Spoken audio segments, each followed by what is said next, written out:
Je regarde la télévision, j'écoute la radio et j'écoute notamment, et je regarde les débats politiques. Je ne parle pas des débats entre les hommes politiques, je parle des journalistes, des experts qui parlent de politique. Quoi qu'il faudrait combiner les deux. Mais dans le domaine du journalisme, en tout cas, il y a une répartition des rôles qui est tout à fait flagrante. Quel est le rôle des femmes dans les émissions politiques? Je parle encore une fois du point de vue des journalistes, de l'encadrement.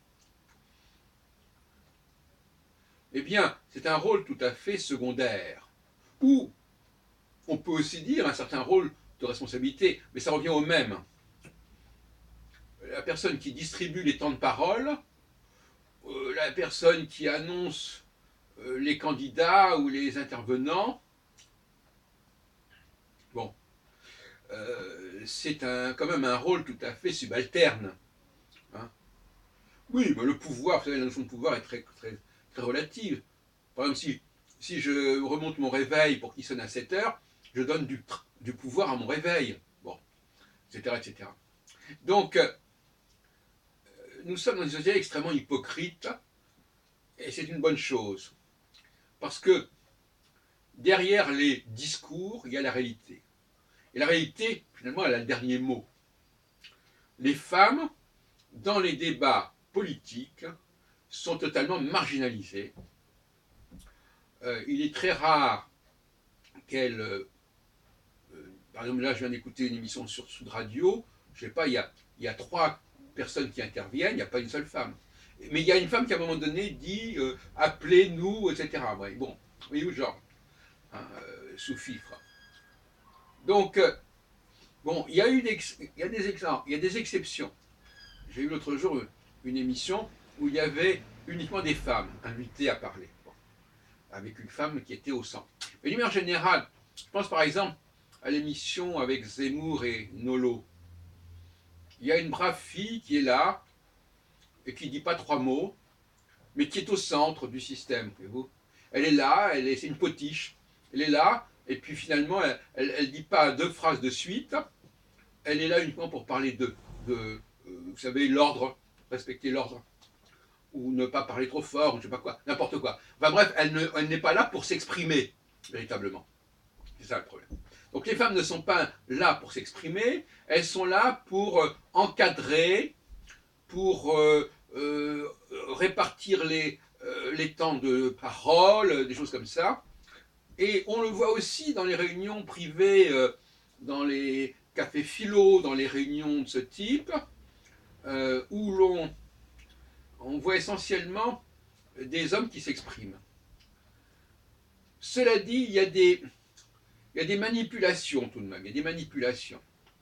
Par exemple, il y a un colloque organisé par les Bnébrites, un colloque commission culturelle, où bizarrement, les seuls intervenants sont des femmes. Mais alors, il y a 3 femmes qui interviennent dans la soirée. J'étais encore il y a une semaine. Bon, elles ont planché sur tel et tel sujet. Et en plus, la présidente est une femme, présidente de séance. Donc on a une réunion uniquement féminine. Bon, mais au fond, ces femmes, elles ne discutent pas entre elles. Parce que c'est ça la question. Elles ne discutent pas entre elles. Elles lisent leur petit travail, leur petit topo. Et c'est ça le grand problème. C'est là que le bas blesse, voyez-vous. Dès qu'il y a une discussion un petit peu animée, qui implique d'écouter l'autre, de s'exprimer, de rebondir sur ce que dit l'autre, alors là, les femmes, elles sont out. Quand on leur dit, voilà, vous avez tant de temps pour vous exprimer, vous dites ceci, vous préparez à l'avance. Quand vous avez une discussion, on ne se prépare pas à l'avance. On ne prépare pas son exposé à l'avance quand on est dans une discussion. Il faut quand même être sérieux. Bon. Donc elles arrivent avec leur truc tout fait. Et ça aussi, c'est tout à fait symptomatique. Hein, c'est une autre façon de fonctionner. Alors, je ne fais pas de jugement. Je dis simplement qu'elles ne fonctionnent pas de la même manière. Et donc elles n'ont pas les mêmes valeurs, elles n'ont pas les mêmes critères. Elles pensent probablement que si on se prépare eh bien, le travail sera mieux fait, ça sera plus parfait, on peut dire, parce qu'il y a un souci. Vous savez, chez les gens qui prennent beaucoup de précautions, qui lisent leur texte, ils vont vous dire ah oui, mais c'est pour que ce soit mieux, etc. Bon, enfin, il y a toujours des arguments plus ou moins bidons pour justifier, en fin de compte, qu'on n'est pas capable de prendre la parole et surtout de discuter avec autrui correctement et sereinement. Parce qu'on n'a pas toutes les idées en tête, on a peur de ne pas avoir la présence d'esprit, etc., etc. Donc on prépare, et donc après on prépare. Alors là, c'est comme les gens qui arrivent avec un PowerPoint. Bon, ils ont un exposé, il faut qu'ils le suivent de A jusqu'à Z, il faut qu'ils projettent tel et tel document. Il n'y a pas de discussion non plus, voyez-vous. Donc ils sont des créneaux, des œillères, des rails, et puis voilà. Bon. Alors tout ça pour dire que finalement, là, il y a ce que les gens disent et ce que les gens font. Notre société a beau être soi-disant égalitaire, elle ne l'est absolument pas. Soi-disant qu'elle ne tient pas compte du sexe ou de la race, c'est absolument faux. Les femmes sont impliquées et sont distribuées dans certaines professions de manière majoritaire. Hein. C'est comme à l'époque où, par exemple, les secrétaires, c'était des femmes, les secrétaires. Hein. On recrutait une secrétaire. Bon. Donc c'est pas d'hier, ça date déjà d'il y a 50, 60 ans, et même probablement avant. De même que, on sait très bien, j'ai déjà dit 100 fois, que pour certaines activités de contrôle, de vigie, on prend quasiment jamais de blancs. On prend des arabes, on prend des noirs. Pourquoi? Si on leur demande pourquoi, ben comme ça, voilà, ça s'est organisé comme ça, parce que les gens aiment bien, c'est comme quand vous avez un tableau de bord, voilà, par exemple le feu vert, feu rouge, bon ben voilà, on sait que le vert c'est ceci, le rouge c'est cela. Eh bien on aime bien aussi, instinctivement, les gens aiment bien que pour telle activité, on ait tel genre de personne, qui a un certain type de profil, et pour telle autre activité, c'est humain quelque part, c'est un mode de fonctionnement. Cela dit, pour revenir à la question des vigies, c'est pas très heureux tout ça. Je veux dire pourquoi? Parce que ce sont des métiers qui exigent de capter des comportements anormaux, comportements suspects. Et les étrangers, ou les gens qui ont une autre culture et qui ont une autre façon de capter les personnes, eh bien, ils ne sont pas capables de percevoir ce qui est anormal, ou du moins uniquement dans des cas absolument extrêmes. Vous savez que, je vais dire une chose qui va peut-être vous scandaliser, mais nous savons très bien que nous avons beaucoup plus de mal à distinguer les noirs entre eux ou les jaunes entre eux que les blancs entre eux quand nous sommes blancs. Eh bien, c'est pareil pour eux. En fin de compte, eux aussi, ils ne nous reconnaissent pas si facilement que cela. Quand ils voient un blanc ou un autre blanc, ils vont dire c'est un blanc. Ils ne vont pas dire c'est quelqu'un qui est ceci ou cela. Et donc finalement, que ce soit au niveau de la voix, au niveau du physique, etc., ils ne distinguent pas bien. Donc ce sont pour des métiers délicats comme la sécurité, je pense qu'il ne faut pas mettre d'étrangers. Je le dis très très franchement, ça me paraît complètement fou, d'autant plus que j'avais déjà signalé à plusieurs reprises que souvent, dans le cas du terrorisme, on a affaire à des, pas toujours, mais dans bien des cas, à des gens qui sont issus, par exemple, de l'immigration maghrébine, et par conséquent, mettre au contrôle des Maghrébins pour nous protéger, ça me paraît quand même un tout petit peu étrange, voyez-vous, c'est quand même assez effrayant. Bon. Et puis alors, il y a aussi le problème de l'âge. Voilà.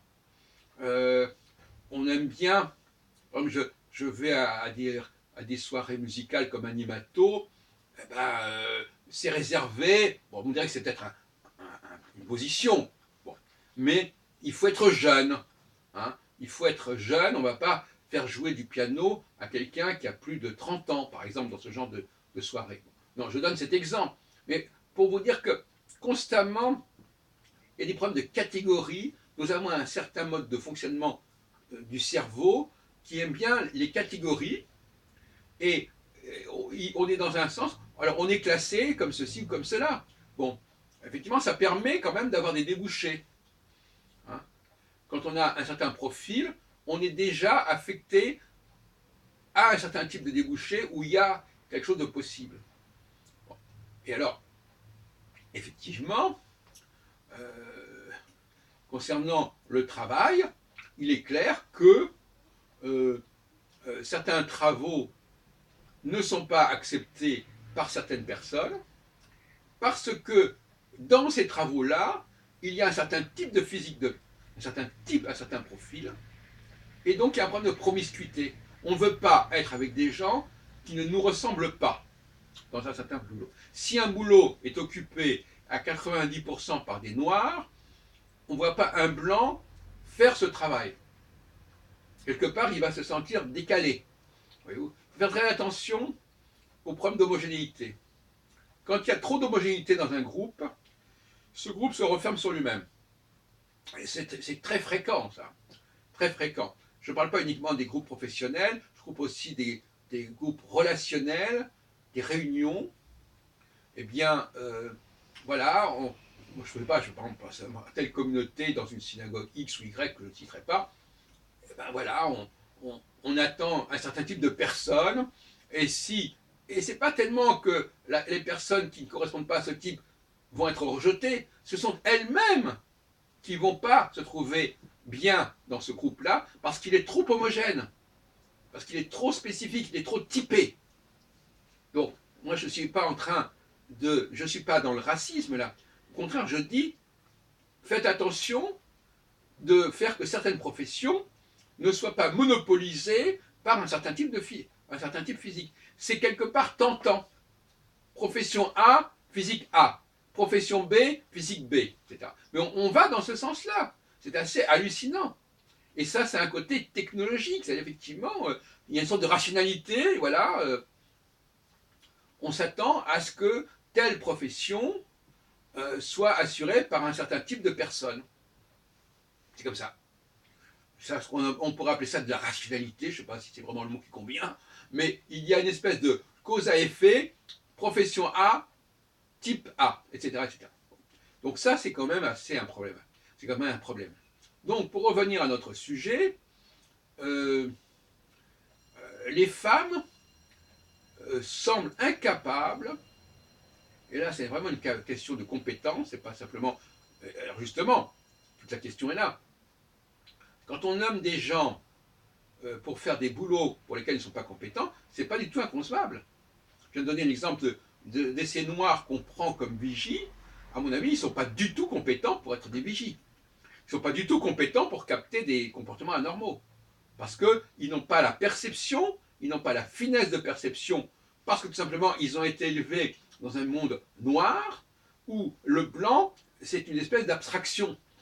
Hein. De même que nous, la mémorisation d'un visage noir sera très faible. On se souviendra peut-être éventuellement de son habillement, mais je veux dire, on les confond entre elles.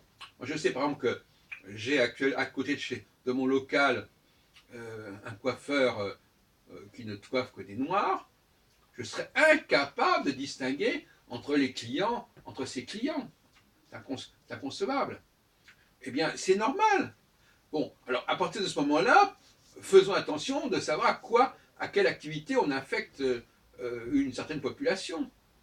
Les activités de sécurité, c'est absolument essentiel qu'elles soient assurées par des blancs dans un monde blanc. Ça me paraît fondamental. Et inversement, bien sûr. Et dans le cas des femmes, on peut forcer le jeu en truquant un peu les choses, mais on s'aperçoit dans la pratique que quand on met une femme sur un plateau, elle est là pour présenter les intervenants, pour arbitrer éventuellement, pour dire quelques bricoles en passant comme ça, mais elle n'est pas en mesure de s'exprimer à bâton rompu avec d'autres personnes. C'est pas possible. On peut tout au plus lui demander de lire un texte qu'elle a préparé ou qu'on lui aura donné à lire. Voilà. Bon, voilà la réalité. On peut la regretter, mais c'est comme ça. Et il faut faire attention, surtout. Je crois que ça me paraît fondamental. Heureusement que ça ne se produit pas. Il faut faire attention de ne pas faire que les valeurs féminines l'emportent dans les discussions, ce qui n'est pas le cas actuellement, mais il y a quand même une certaine tendance, parce que ça serait tout à fait mortel.